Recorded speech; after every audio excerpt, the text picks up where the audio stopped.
Okay, so this is our next part in going over poly bevel modeling, which is also a form of component modeling in edges.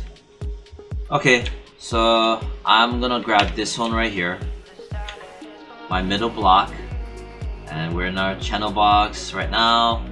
All I have is just this information, our coordinates, our scale, and our original polycube, which had these original information. I'm just showing you this just to help you to familiarize with channel editor some more. Anyway, so I'm gonna select it. I'm gonna right click on top of it. Again, go over to edge mode. Okay. Then I'm gonna select it so that all our edges are selected. I'm gonna go make sure you're under modeling, edit mesh, edit mesh, edit mesh. I'm gonna go to bevel. Let's click that, and here's our bevel.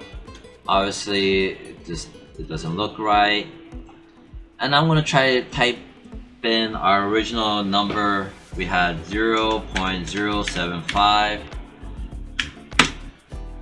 but if you notice, it doesn't have the same bevel size as our original.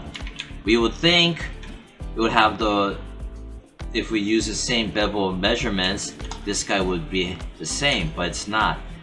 The only reason why I can think of that it's not is because the fact that since this object is a little bit bigger, about 20% longer, to compensate for that, it just throws off the beveling. That's all I can think of. It shouldn't be this much of a difference, but it is. Anyway, so we gotta go back in here, poly bevel 2, under our inputs, which I mentioned before in the previous tutorial, is our history. I'm gonna click on that, poly bevel 2, and if you look here, here's our fraction. Remember our fractional setting. I'm gonna make it smaller. Let's make it to 0.04, and look at that. It's more tighter now. It's still more of a deeper bevel than this one. So I'm gonna grab it. I'm gonna hit poly bevel 2, and I'm gonna make a tighter fractional bevel.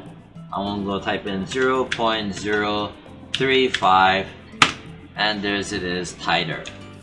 Okay. Then I'm gonna select again, go under poly bevel 2, select that. Under segments, I'm gonna put 2, and I'm gonna hit outside of it to deactivate it. And here is our bevel, nice again. If you notice, like I said in our previous tutorial, we have these little seam lines. And believe it or not, when you if you just leave it like that and you try to render it, put nice lights and shiny little shaders, it's gonna look ugly. So you don't want that. It's really important to fix this now. I'm gonna select it, go over poly bevel 2, and under smoothing angle, remember I discussed smoothing angle, I'm gonna click on it. I'm gonna type in 60 like I did before. Typed it in. I'm gonna click outside, and it worked. Very nice. Then I'm going to select this one, and then I'm gonna go over again, edit mesh, bevel is too much, so let's see what we can do to this. Hold on one second, I have to check something. Okay, so under our fractional beveling, let's type in 0.035. Okay, very nice. Oh wow, it works. Huh. I thought I needed to make it tighter, but I didn't. Under segments, we're gonna put in 2. Okay. I'm gonna click outside, and the bevels look pretty much on par with our previous one. Yeah. So I'm gonna select this. I'm gonna go under, I'm not gonna look at this, I don't need that. I'm gonna go under poly bevel 3 over here, click on that, and under smoothing angle I'm gonna type in 60.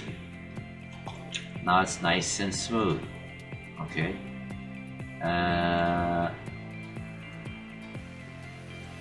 1 second, let me just check something. 0.035.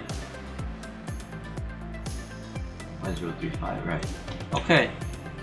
So yeah, that's good. So there's all our bevels. Very nice. Okay. So yeah, so we got all our bevels going on. So yeah, I like it. Okay. The next tutorial, I think we should go over super basic, what we call UV mapping, projection mapping. I'll explain that. It'll be real simple.